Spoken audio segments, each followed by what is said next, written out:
Hey, Brittany. Hi, Cassie. Hey, Snarkers. Welcome back to the Snarking Lot. First off, Brittany, how are you today? We made it through. It's hump day. It is a hump day. That's right. It is a Wednesday. Um, Now, if you're watching on YouTube, you see that we have someone here with us. Super excited. His name is Steve. We're not sure how we feel about calling him Steve because we only knew him by Mr. Something for years, but he's here. So we'll describe why he's here in a second, but let's just first do a quick check-in on how we're doing with our mental health as we normally do. And I feel that this mental health check-in is pretty appropriate for today's conversation. So Brittany, do you want to kick us off about where you're at today? Uh, just the definition of insanity is doing something over and over and expecting a different outcome. It is. That's right. That's pretty poignant. Okay, Steve, how about you? How are you doing? I guess I'm doing okay, and in fact, I'm even sort of well. But I think that's the kind of attitude you have to sort of brace yourself to continue to take, because I'm not sure what would happen if you just sort of surrendered to the chaotic sorrow. Don't surrender to the chaos. Yeah, I think that's right. Today we are recording this, and this is very relevant for the topic. Today we are recording it on the day of the unfortunately newest school shooting in the country that took place in Minneapolis at a Catholic school. So I think we're kind of alluding to that, obviously. But yeah, for my mental health, I avoided the news most of the day, so that I could digest it without distraction after work. But yeah, I think it's just lots of chaos, and I think we need to stay focused on what matters because I think we're losing that a lot, and that does harm the mental health. Let's put it that way. Worrying about the future. Okay. But with that said, we are very excited that Steve is here with us. We're going to try to answer some very key questions, including what is it like to be molding young minds during major news events, let's say, major events. Um, we have the honor of welcoming him because we know him very well personally. He is an influential and amazing educator that many of us, Brittany and I, and many of our, peers in our age group, we had the privilege of having him mostly as a sixth grade teacher that many of us in our particular range remember. And Steve was actually in the midst of a long career in education when Columbine, kind of the school shooting that really kicked off the conversation, started it all in 1999. And I was a sixth grader at that school at that time. And so we're planning to talk about all things memories about that, reflection, changes, how that affected the education landscape, teachers, students, all of that. And, a look to the future too. We're going to have a little bit of fun talking about some fond memories of sixth grade that Mhm. go much more lighthearted than school shootings. But as you all know who listen, we started this season really setting a tone about what is it like to be millennials, kind of digesting a lot of these major world events that have taken place really only over the course of 30 years. Feels like a lot to those of us in our age group, the mid to late 30s and early 40s in particular. So, with that said, welcome, Steve. How are you feeling about being on the snarking lot? Very excited. You invited me to do this a number of months ago, and then when things got sort of slow rolled for a while. So I'm most excited to see the two of you. That's one of the joys I think of teaching is to uh, meet again and see your students who have become adults after knowing them, as children. And so that's fun. I'm a little bit nervous too. I've never been on a podcast before, so I do have some anxiety along those lines. But you both have assuaged that so well, so I'm ready to roll. Awesome. Well, we are really excited. Yeah. Please don't be too nervous. And I mean, Brittany, are we really adults? That was one of the things that came to mind when he said that, like, have we really developed into adults? No, it's LARPing, Maybe. live action role playing. Yeah. Yeah, live action role playing. We're live action role playing as adults. So, Steve, we know you, but refresh all of our memories, because I don't know if I've ever heard it from you much directly, but what was your like, life trajectory, how you came to a career in education, how you got to Wisconsin, how you got to the school district that we know you from? Just tell us a little bit about that. Sure, and I'll try to do this as briefly as I can. I was until 1993, I lived in California, and so my wife and I lived there for quite a long time. Um, but her parents lived in the Midwest, and so we would visit and we'd drive around, and it just seemed so lovely here. We would drive up into Wisconsin, we'd go camping, and it was fun, and it was a beautiful place to be. So, in a great adventure, we thought, well, what would happen if we simply sold much of our stuff at our home and put it in a van and just came to Wisconsin to see what would happen? This was pre-internet, so my wife made this wonderful uh, series of file folders so I could apply to the different districts, which I did do, and I tried to communicate with them. At that point, the Department of Public Instruction, would send out a sheet saying these are the job openings. So it was quite a grand adventure. I had this beat up old Honda Civic, one of those old tiny ones. And I just drove everywhere, trying to schmooze with the district secretaries and leaving off my resume and that sort of thing. And so I got a call at Pecatonica, and I went in, and Nancy Hendrickson was the superintendent, and my first teaching partner was Ann Paulskill, and she taught sixth grade. So Nancy and Ann interviewed me, and I had such fun talking to the two of them. All my anxiety went away, and it just felt like a wonderful conversation about school and education and about kids. And when it was done, it was one of those, I hope everybody has these experiences. Where did that time go? It just flew. And so they offered me the job, and I very quickly accepted. And so we came to Blanchardville in 1993. 1993. Yeah. I did not know that, and I am amazed. I'm amazed that you took van life very seriously, huh? You were just like, we're just gonna do it. We're just gonna pick up shop and just go. That's Yeah, and, awesome. I and, and Cassie, that was very unlike either my wife Cindy or I to do that sort of was thing. gonna We say, were motivated. We really wanted to have a change, and that seemed like a wonderful destination. There was a pragmatic aspect to it as well. We knew that with the cost of housing in California at that time, which now would be looking back would be laughably inexpensive, but we knew we could afford a home here, and so it just hmm, the time was right. Let's give this a try. So we did, and it was quite a good adventure. wow. Well, as you know, obviously, you and I, my family lived just like three houses away from Mhm. you for that Mhm. entire time in Blanchardville. And I think I sold you a lot of Christmas wreaths for band fundraisers, if I'm not mistaken, or whatever other fundraiser stuff. Like, so Whatever I would other come band just and things were like coming to. knock and be like, will Sure. you buy this? And then you'd show me your cats and, Yeah. so yeah, awesome. That's amazing. Did not know that. All right. Brittany, do you have any fond memories? I mean, honestly, I think that's part of the beauty of small towns, which you just like wanted to change and like a change of pace. And I think the fact that I don't know, there's something about being close to your teachers, both in your like, going to school life and also seeing you on the street and like, all of that and feeling that close connection. I don't know. I think there's something about that. And I think that there's something like you can do that better in small towns, maybe. And I Mhm. can't put a reason to why, but yeah. All right. One thing I can say, Cassie, is that when we were deciding where we'd want to live, because there were some other town, Dodgeville seemed really a cool place, and Mineral Point seemed exceptionally nice. But we wanted to stay, and this is, I think, more me than even my wife Cindy, wanted to stay in Blanchardville because that seemed like, this is where I was drawing my paycheck, this is where the kids would be, and so that was a very conscious choice.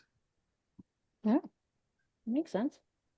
Well, as we said, I mean, we're here because we wanted to talk with you because you were teaching a very, how do we say it, impressionable age group at the time, I would say that Columbine happened. Um, so how many years did you have before Columbine being an educator, and how many did you have after Well, 1999? being an educator here in Wisconsin was only 6. So, Okay, so six prior here. yeah. Hmm. Okay, Hmm. okay, and then you said you retired in 2018, so you So know, after was what, another 12 19 years. years or so? Okay, okay. Yeah, so you have More than that, I history guess. before and after. Okay. So what, like, is it even easy to remember before Columbine at this point? I mean, what's your kind of recollection of like professional life before, like how do you look back on that? It was certainly a pivotal time. And I don't mean to digress, but I was listening to both of you in your previous podcast talking about 9/11 and what that was like, at the middle school and how that kind of came to you little bits and pieces, but then it was there at the elementary school. It was there right immediately, because you remember where my classroom was? It was right next to the library, and the TV was on, and Mr. McSherry was there, and Bob the custodian was there, and they were watching something. And then pretty soon by noon, the kids all knew something terrible had happened. Columbine was a little bit different. Mhm. Columbine, the awareness, I think, for the kids was a little bit slower. I think some families, for whatever reason, much of the stuff kids that age get is going to be filtered down from their parents. And for some of them, they, I think, got a really clear view of just how hideously horrible it was. And other kids, I don't think it really touched them so much. So discussions about 9/11 were very focused. Discussions about Columbine sort of dribbled in as the days went by. I think that was true, trying to talk to kids in class. For the adults, for the teachers and the staff, I think it was very disturbing from the very get-go, because here were these high school kids that were, and I won't elaborate, but my memory is pretty clear about the hideous ways in which their lives were sort of drawn out before they were killed. I mean, it was a horrible, horrible thing. Right. Um, and to feel that kind of vulnerability and knowing that could happen, was quite alarming. Schools didn't really, I guess the phrase is, harden their entryways and that sort of thing. That didn't happen overnight. That was at least the idea of it, I think, came from Columbine. Mhm. And as time went by and the killings continued, then it became more and more of an issue. I don't think when you guys were in elementary school that we did intruder drills. You may well have done that. See, and I'd be interested in your memories of that. After you guys left, after Columbine, they started to become normal. We do tornado drills, we do fire drills once a month, and we do intruder drills at least 2 or 3 times a year. And so that became normative and part of the kids' experience. Hmm. Lockdowns. What do? We close the curtains, we shut the door, we turn off the lights. We're as quiet as can be. Mm. And I think Columbine was the initiator of that. Yeah. Yeah. Do you guys remember lockdown drills at the elementary? Brittany, do you? What's your memory of that? I remember in your class, because Columbine happened when I was in fifth grade. Yeah. So I remember, I think it was in your class. That was That the we, first full year where we did them, where yes, it was the corner over by where the TV was kept, right? Because it was the yeah, only yeah, corner because you had a row of windows into the library. So it was the one place to push the whole class where if you peeked in, you couldn't really yeah, see. 'Cause obviously the rest of the class was you could see through the window yeah, there or outside. So yeah, I remember them happening after, or like the concept of I don't remember. I thought maybe in fifth grade, like at the very end, maybe we had one, but I can definitely remember sixth grade. I can remember in middle school yeah, doing them, seventh and eighth grade doing them, high school even some of the ones where there was like a code word, a code announcement that came over Yeah. from the principal, and that would alert everybody to okay, drill. Yeah.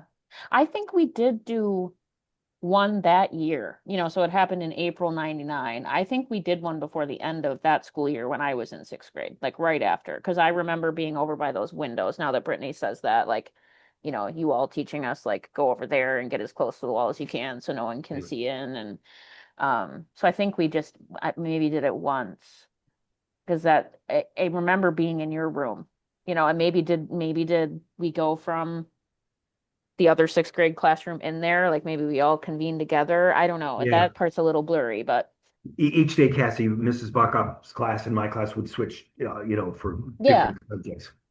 Yep, that's right. You Yeah, could have and you could have well been over in my I class. think so. I think I was.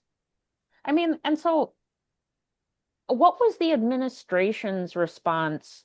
You, because I think you're making a really good point. It didn't feel like it was earth-shattering, but it didn't feel like a 9/11. I think that's a really good point. But I'm wondering, like in that educator realm, like what was the reaction like among administration and teachers for something that's so close to education, like right after it happened? Certainly among my colleagues, there was great grief that something like that would happen in a school, because I, at that time, and maybe even still, you want to think there are some places in life that you can feel relatively safe. And you'd want to think that school was one of those, church was one of those. Um, I don't think conversations about how we can keep our schools safe in terms of looking at the facility, that was very incremental, and that happened over a number of years.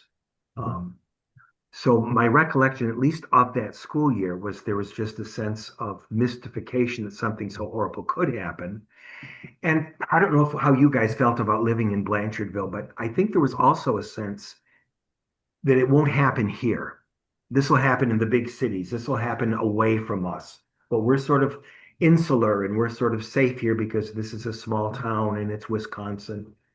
I think that was also true, and that may have slowed down, things. But then as the years began to pass, we did do things like locking the doors all the time, Mhm. Right. um, making sure all the teachers had walkie-talkies, having the code word, Brittany, that I'd forgotten about that, but there was code words that could be said. This meant that it wasn't a drill, this was real, and that when the code word was said, then the end that we could, pull the blinds up again and turn the lights back on and resume teaching and being in class.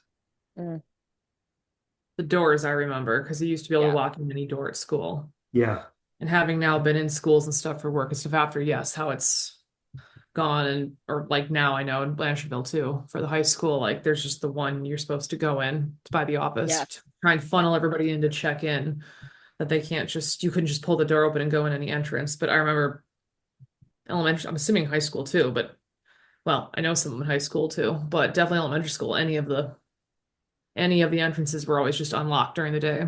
So, somebody could have come in from the playground or, anything, just walked in because, Yeah. well, why right, not? right.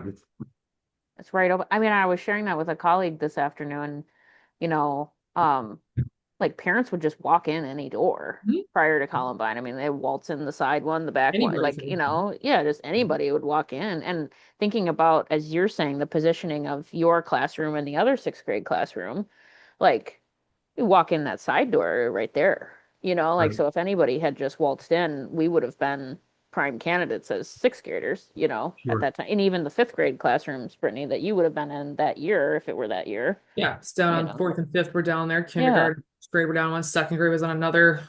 They all had the little wings. Yeah. So there were multiple entrances where you could walk in and there'd be one, two, three, four, five classrooms right there. Mhm. Do you find, so as teachers, how were you,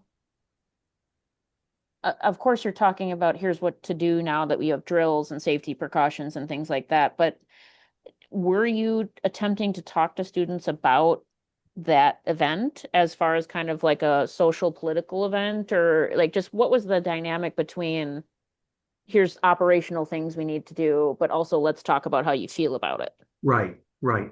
And I, knowing that this was going to be our focus this evening, I did try to search my memories to see if there were things that I recalled about that. They are just so much more diffuse than they are after 9/11 because that one was addressed because there was an immediacy to that one. Columbine sort of came in slow, and I remember the best I can remember is there were kids that wanted to talk about it, and we did, but it was mostly like at recess. I had them stay in at recess if they wanted to talk. We did do that. I don't remember.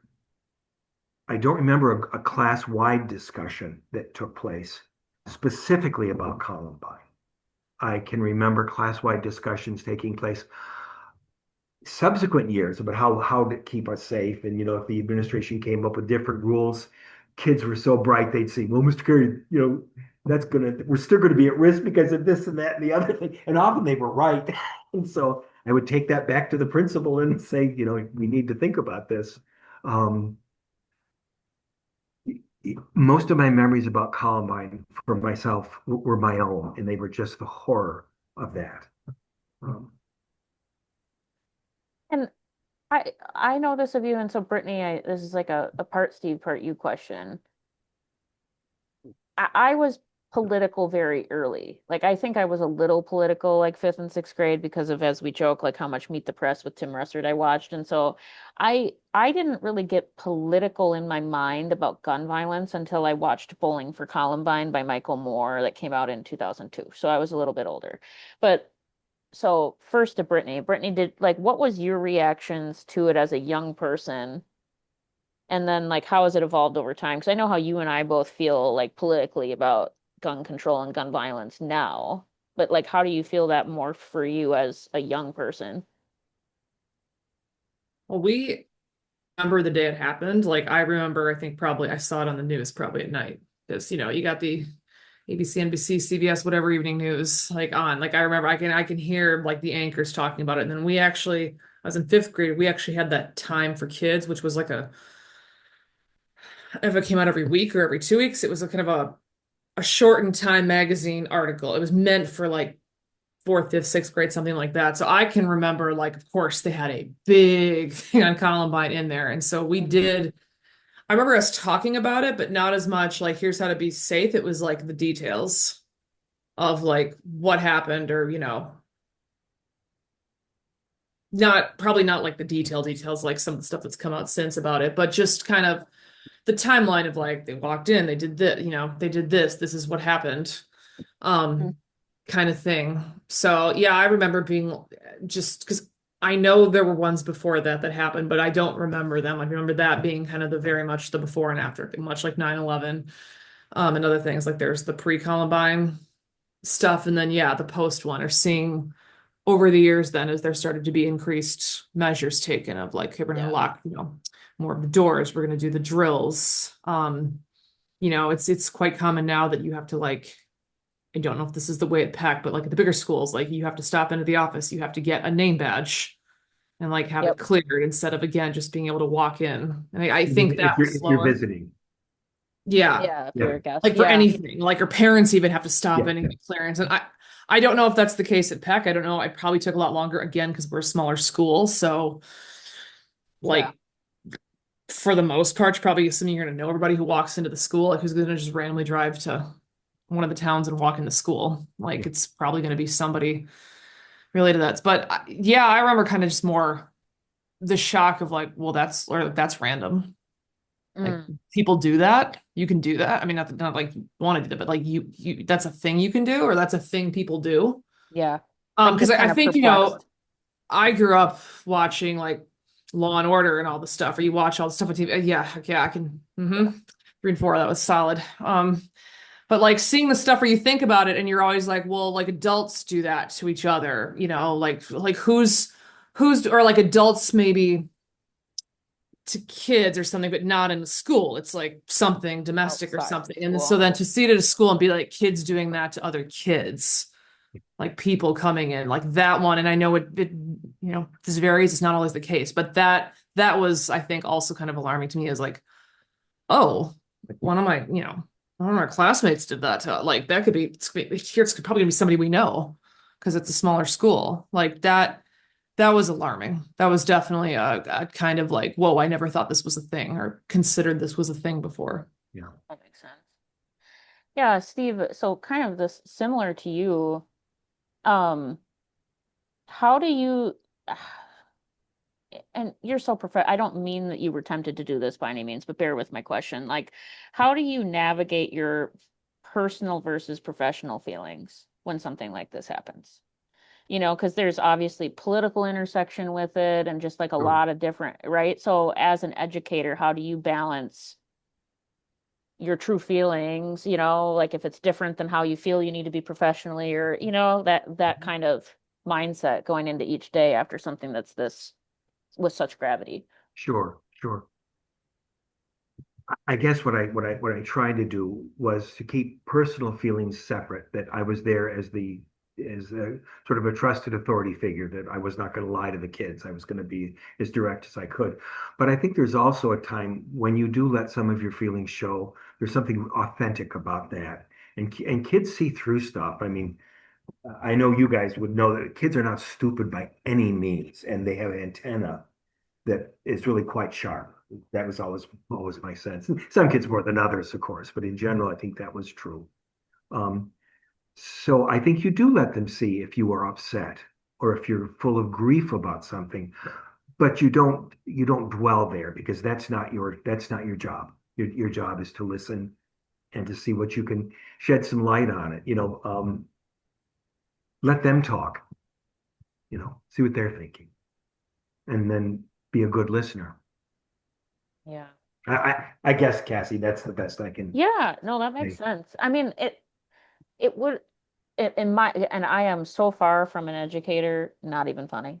Brittany and I joke about like I just could never teach kids. So amazing props to you for your No. long career and how amazing you were at it because I just can't imagine doing it, but especially when it's something that now my current self feeling so strongly about something, I don't know how well I would do with not showing the true me, Mhm. which would have political implications to it, Mhm. right? So Brittany, I don't know, like, how do you remember any of your classmates or anyone outside of you having any big reactions to it or not? Was it mostly like us in ourselves, what we remember about it? I think it was more us and ourselves. I mean, no, Yeah, nobody in class, like at least that I saw, having any like outward big reactions that I can remember. Again, I think it took a few days for us to kind of really hear about it. It trickled in. It was not, like we mentioned, it was not like, oh, it's right on the TV during nutrition break, like 9/11. And I know we talked about this in our last thing, but even just in our last podcast episode, but just the difference too in like the prevalence of the internet and stuff. Like sixth grade is where I was like, wait, what? There's a computer in the library and you can just go on this thing and search for stuff. Like that's where I learned what the internet was. So this was the year before. And yeah, yes, the internet existed, but it was not like they weren't letting fifth graders or younger on. Like, at home we didn't have dial up yet. Like we didn't I there was nothing unless you were sitting in front of a TV. There was nothing. We didn't have phones you could go on and look up the information. So again, it was a very that probably contributed to it, or like the way maybe kids reacted or didn't react is because it was much more measured, or yeah, like you said, a slow trickle of stuff coming in, and not just you could just open it up and whoa, there it is, and there's the footage, and there's all the security things, and here's the kids who yeah. are it's happening to who are recording things happening. Like it's really shifted, unfortunately, or depending on look at it to like what happens now, or maybe like when things happen and the ease of people having this on their hand and some of the different Yeah. information we get. So no, I felt like again, it was just kind of that Time article came out and we talked about it and started doing the drills. Yeah. But nothing that I can remember were like big panic attacks, again, at least that I saw Yeah. um, in public. What about you, Cassie? I'm interested too in what you remember. I agree that I think and it's almost shocking to me given the gravity of things like that I don't remember more about it. Um, but yeah, I think I agree with Brittany that and I think this is a tribute somewhat to the school district we were in too, and teachers like you that I didn't I don't recall feeling extremely unsafe at school, even despite it happening and even doing the drills. Like we did them, but I don't remember feeling this sense of like, oh my gosh, is this going to happen to me any given day? Like I felt protected. And not Mhm. because of the drills, but I think because of teachers and just the way that the culture of the school was. I didn't feel unsafe. And that's probably a little bit of naivety because it really can happen anywhere, right? Like it just because we're a small school doesn't mean that someone can't, you know, be mad about something or have a mental health issue or, like for whatever reason bring a gun to school. But yeah, I'm actually shocked looking back that I don't have more feelings about it from in the time that it was happening that I do. Does that make sense? And we talked about in our last podcast episode too about how it feels, I think we did, or we talk about it personally. So much craziness continues to happen in the world that we're so immune to a lot of this. Like it's kind of like another day, another school shooting, right? And it's not intentional, but so much of this stuff happens that and we're so saturated with news that it's almost like we don't have time to really feel it, you know? But I'm surprised that I didn't then because it wasn't the same then Mhm. in that sense. No. So did you see any, do you remember any particular students that had any real concerns about it? You mentioned that you might stay in with, kids who had questions at recess. Do you remember anybody really feeling it like very heavily more so?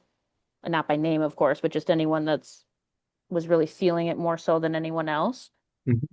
And my memory is that rather than talking about feelings about it, there was a sense of what would we do if, Mm, wanting to know, yeah. what would happen in class if that did happen? What would we do? Should we run away? Should we, you know, they weren't sure. And Yeah. of course, I wasn't totally sure either what we should do. So we would talk about that. And I do remember that happening. But in terms of feelings, I don't I remember that happening a lot. Yeah. And then, of course, right, Brittany, we talked about if we were doing our timeline of all the things we've experienced last time, Right. and we get to 2012, and we're like, okay, Sandy Hook. So it's like 13 years later, and how many elementary school students were killed at Sandy Hook? And so I'm curious then, flash forward, how do you process that, Steve? Because you're still a teacher then. Oh yeah. Um, like, and there's many incidents in between Columbine and then, but how do you as educators keep processing that these things keep happening? Yeah.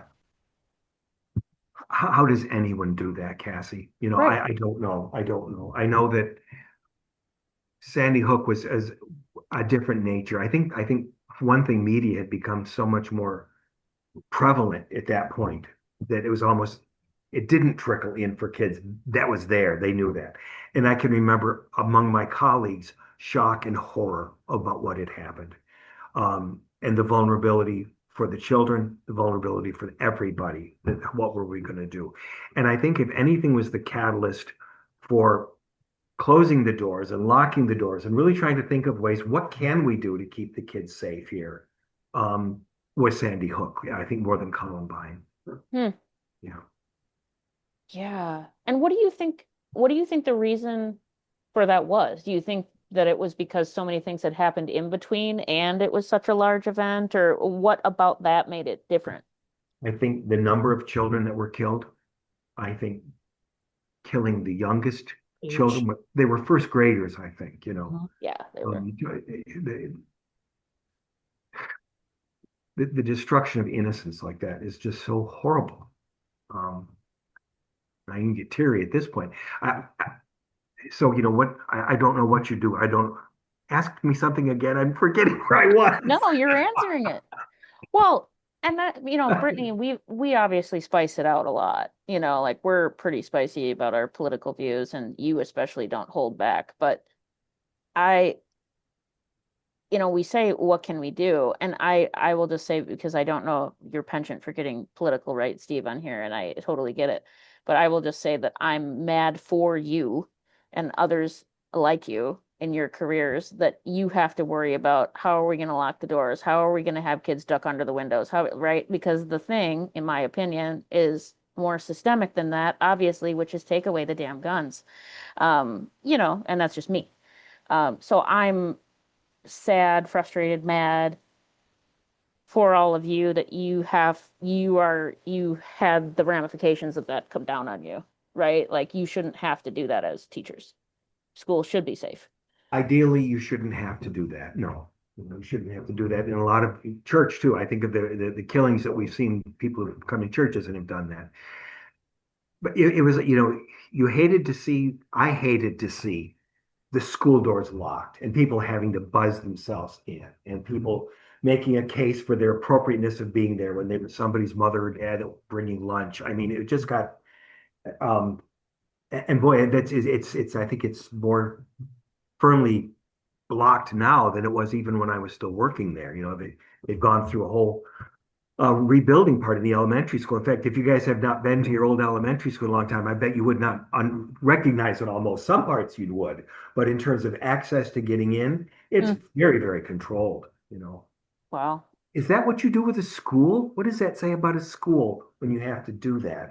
You know, what does Right. that say about, but what other choice do you have? I mean, I don't know, but Oh, sure, making sure the kids were safe became a big part of what a teacher's job was doing. hmm. Even to the point of talking about how would you as an adult fight back? What would you do? You know, there's one point the school board was talking about well, at least one school board member was wanting to arm the teachers. And I think that discussion now and then continues some, would that be a good idea? Hmm. Uh, I'm glad to say so far that's not happened. Right. Um, but you know what, have a lot of handguns in class. What do you do to keep the kids safe? I still find it to be a difficult Hmm. issue. Yeah. Brittany, I mean, I think I know, but what are your thoughts? Like, as you're hearing both someone we know and then just generally like talk about this, I'm just curious your unabashed bring the Twitter Brittany out thoughts. That's our way to Uh, say she needs to be spicy when the Twitter Brittany comes out. I mean, I wonder what it looks like for people going into teaching now. Like the Yeah. curriculum for how to do curriculum. Like I think back, Steve, to like maybe when you were doing like your student teaching. I'm thinking of student teachers now. Like when you go to a school, now you have to learn their safety protocol. Or like in college, like I'm sure for a number of reasons, there are probably more psych type classes teachers have to take. But now, do you have to do when you're learning about classroom layout or like classroom management, do you have to now be like, yeah, and also here's our school shooter protocols, like our safety protocols, and like what that does to people who are trying to go into the profession, to an already difficult profession. Now it's like, well, hmm, guess what?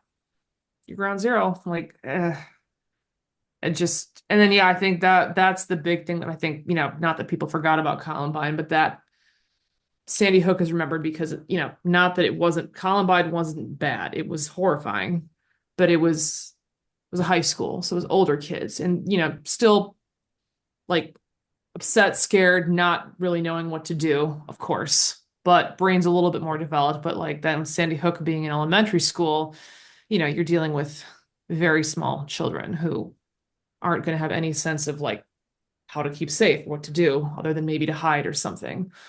Um, I mean, I remember in fifth grade we would start talking, or sixth grade even too, like talking about like, okay, well, what if the drill goes into effect and you're in the bathroom? Like, just stay there. Like, get up, stand up on the toilet so your feet aren't there, and like lock the door and stuff. Like, there was also all these extra things of like, well, what happens if you're out at recess? Like, here's where we go if we're out at recess, or here's where you go if you're in some other part of the school or whatever. So again, I just think to like as you go younger and younger, like the kids, like okay, so how are you gonna get a fifth kindergartner to understand? Like okay, if you're in the bathroom and we have somebody like sure, like stay there, don't come running out to try and find your teacher or whatever. Like just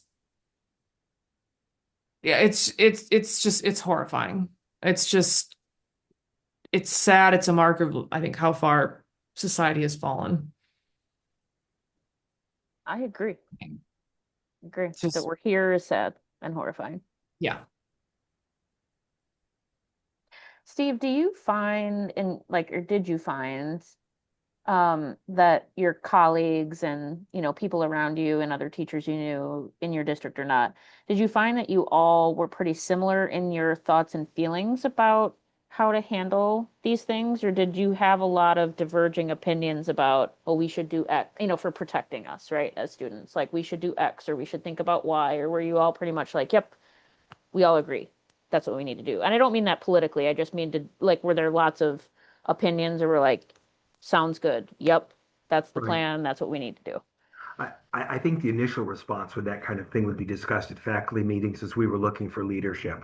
Can somebody enlighten us? What do you think we should do? I don't think there was a, from that would come then more teachers sharing ideas, but it never got contentious. I don't think anybody, Sure. I think there was a real willingness to listen to others, other colleagues, because that's where many of the good ideas came from. What Yeah.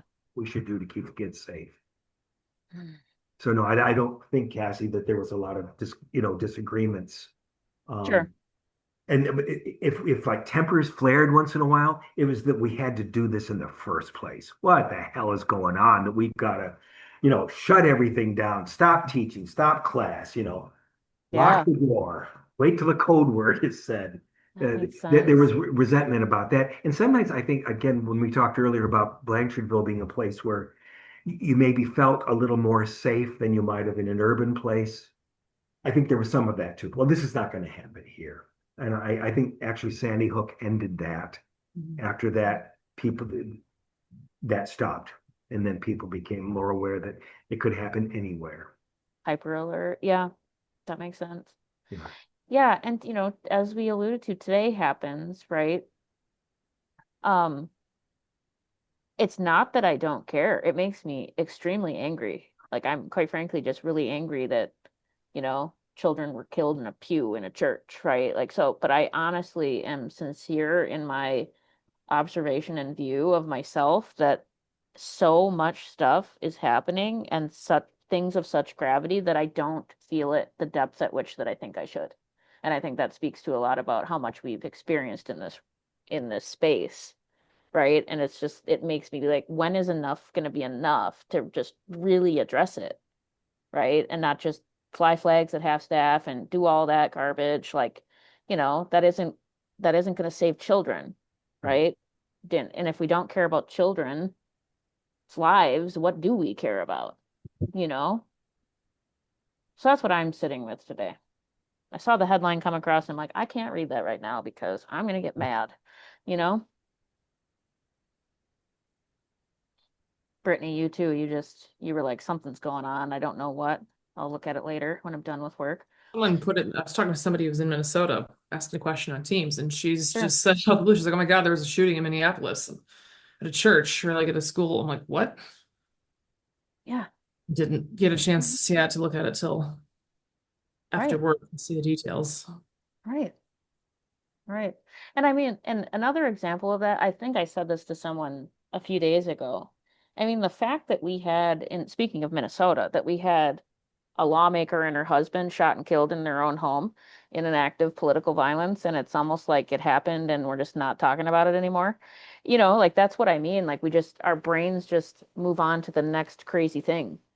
It's just, and then we forget about, I'm not saying we literally forget, but it gets more distant because there's always something new to process.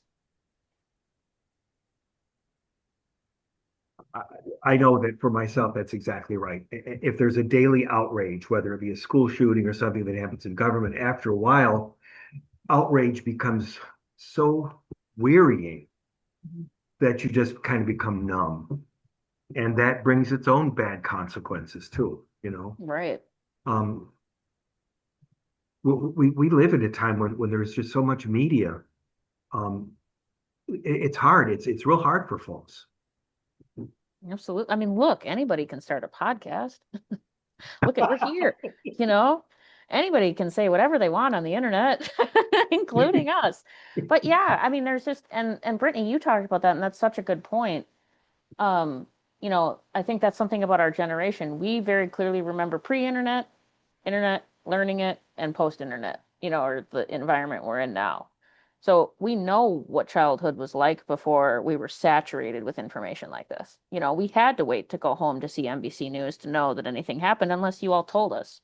We didn't have our phones in our backpacks or our lockers or our desks to like be finding it out in real time, you know? Brittany, were we even doing that in college? I mean, I didn't have a smartphone in college, Not you either. know, a flip phone. Yeah, it would have been coming back to like the dorm room to your computer if you happen to see it, or if somebody else said something. But I feel like it was midway through college for me before people started having iPhones. So, Yeah, or if they had Blackberries, I suppose they could go on and find stuff, but it really wasn't. yeah, No, was not the way it is now. yeah. Even mid 2000s, we didn't have access to this type of information like so repetitively. But, you know, I mean, we're just in a totally different world for how we digest things. Yeah. I'm moving here. My wife very kindly brought in my charging cord. Now I'm shifting positions. Oh, Look at yeah. him. Thank you. He's Thank you moving very in much. the parking lot of the snarking lot. Look at that.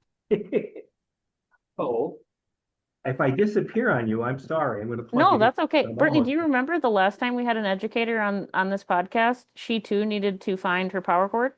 Mhm. Mhm. Literally. Amanda and you have more things in common than you think. Well, I'll tell you, Literally. I don't mind sharing a thing or two with Mrs. Mayo. That would be just Hey, with me. look at that. Look at that. We did. She had to take a little pause and make sure she was plugged in.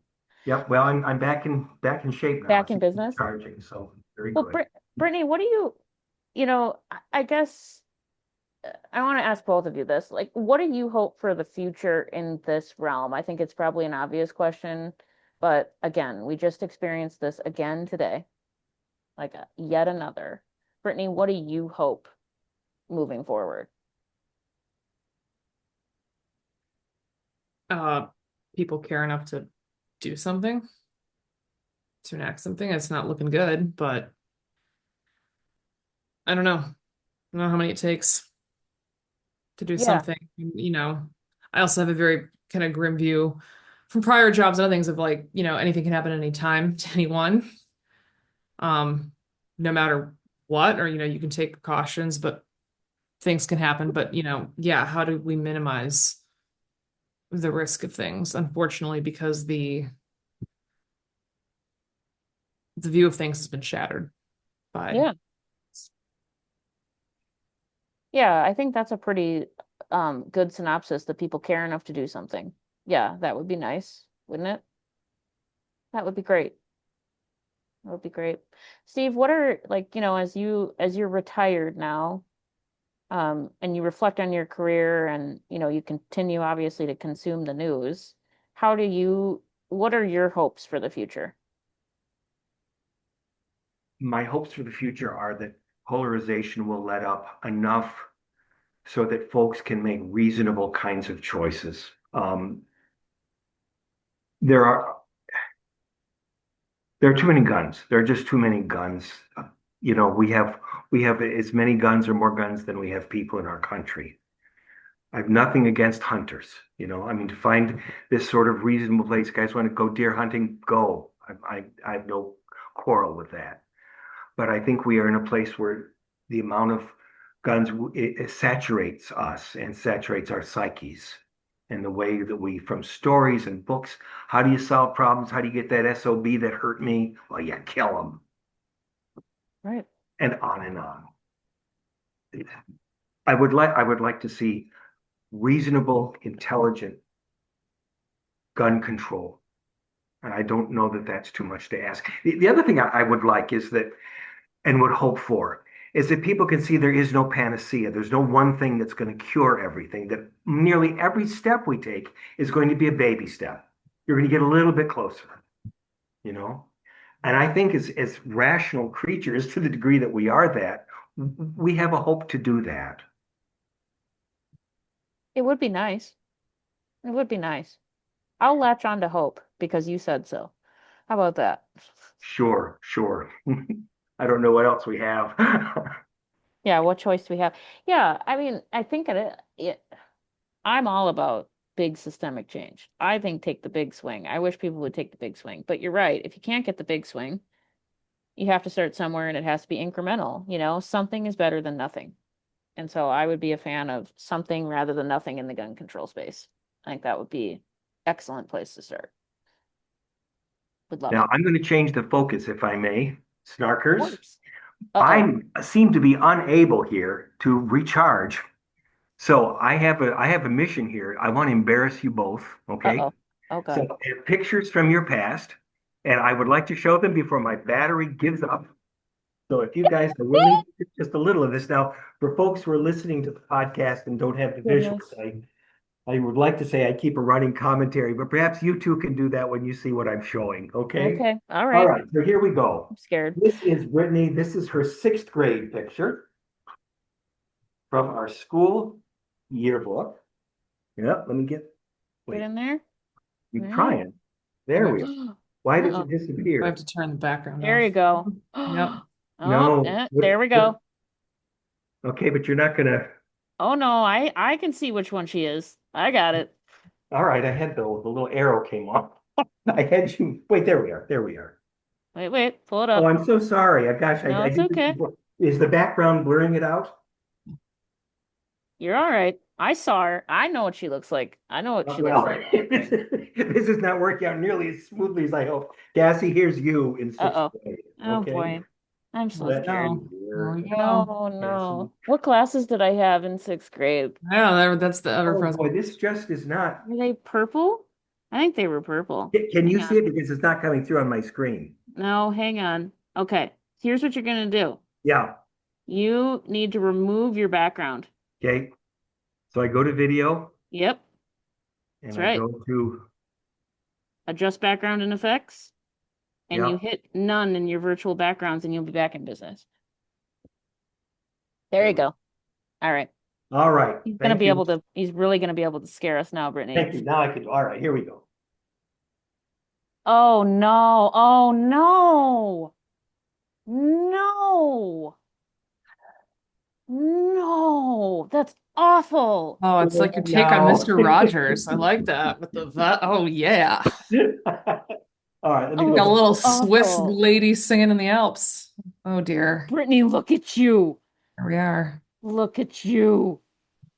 It wasn't quite bowl cut. It was a little longer than bowl cut at that I moment. had thought by this point for it to come out. It was Okay. growing. Yep. Oh my goodness. He even has an arrow. Friends at home All right, who are let's go not back in watching, he's got time. arrows pointing to us in our Here's old Brittany is a yearbooks. kindergarten girl. I have Oh, no memory of this picture oh my goodness. whatsoever. Go. Okay, you gotta pull it over. Pull it Okay, over. here we go. Here we There you go. go. No, No there we Oh, memory. go. no. Dear God, I look like my mom. Holy Oh crap. yeah, you do. I have no memory of any of those Wow. pictures. Yeah. No memory of No. kindergarten pictures. Wow. Damn. No way. Uh, uh. I was a little more bowl cut in that one. Oh yeah, that's what we rock. Cassie, Bowl cut. you were in first grade in this one. This is so bad. Oh, I was cuter there. That's better. That's better than sixth grade. Wow. I think I got uglier over time. Oh That's my God, amazing. no. You look like That's you look like Little amazing. Miss Sunshine.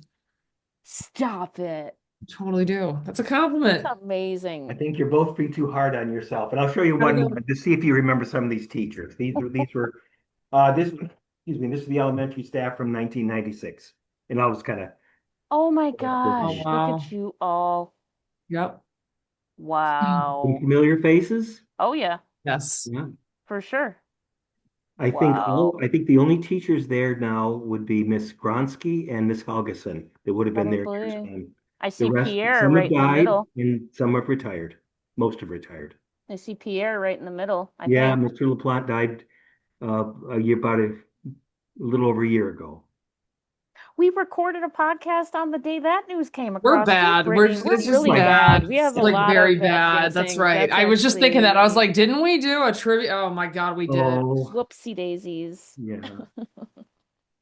Whoops. Oh, that's I did get uglier over time. That sixth grade picture is horrifying. What did my mom send me to school in? Mom? Oh, come on. Um, well, okay, Brittany, what's your fondest sixth grade memory with Mr. Carey? I mean, I'm probably gonna have to be the introduction to Monty Python. Oh, yeah. Quest for the Holy Yes. Grail. Yeah. Quest for the Holy And I Grail. would say, Brady, I labored over what I get was the old VHS tapes, but I made sure I cut out probably a third of it that just I wasn't gonna be noticed good for sixth graders.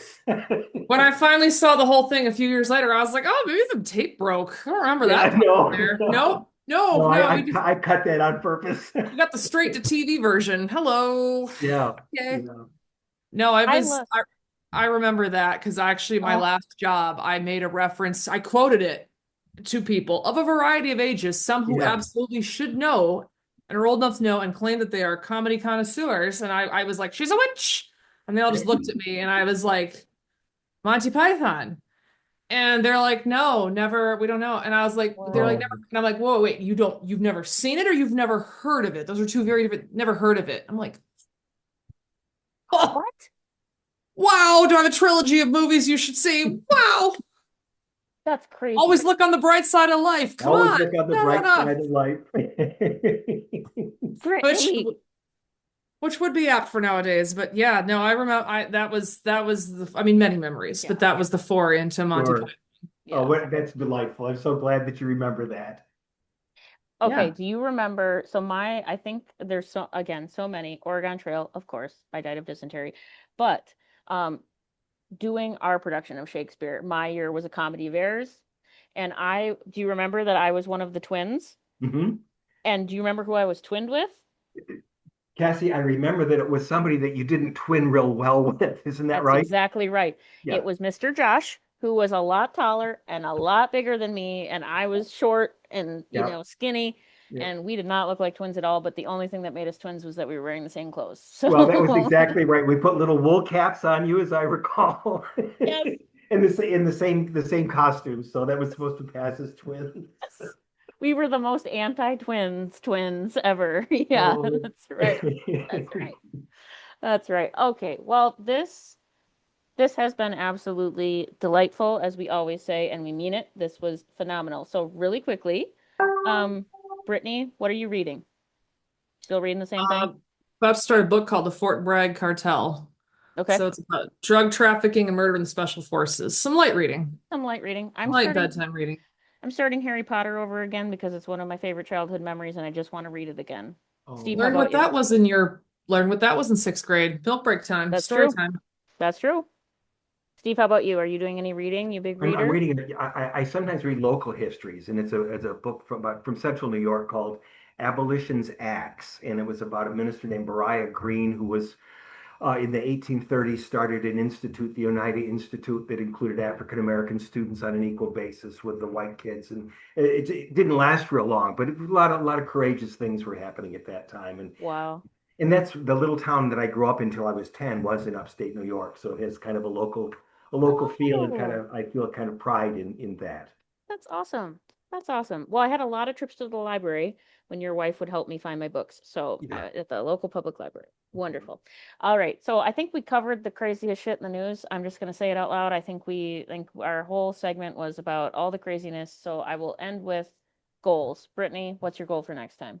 Until we meet again. Drink more water, treat myself like a houseplant. That makes sense. I'm eating healthy. I'm on like a totally clean, gonna lose weight. That's what I'm gonna do. Steve, how about you? See that guy? Isn't he Chester-like? He looks just like Chester. Yeah. Aw, Orange Kitty Uh, entered the picture. How about you? stay hopeful as I can. I just think that there's something foundational about not giving up. Well, Brittany, I think we have some things that we should take away from this and probably a little bit more of that. I could use it. Thank you. All right. Well, what a day to be talking about this. Thank you for joining us. We really enjoyed chatting with you before, during. We're going to look forward to staying connected after as well. So, thank you from all the snarkers in the snarking lot for joining us. We really appreciate it. And Brittany, your ever classic sign off, please. Stay vigilant and remember, always bring logic to a dumb fight. Heck yeah. Bye. Bye.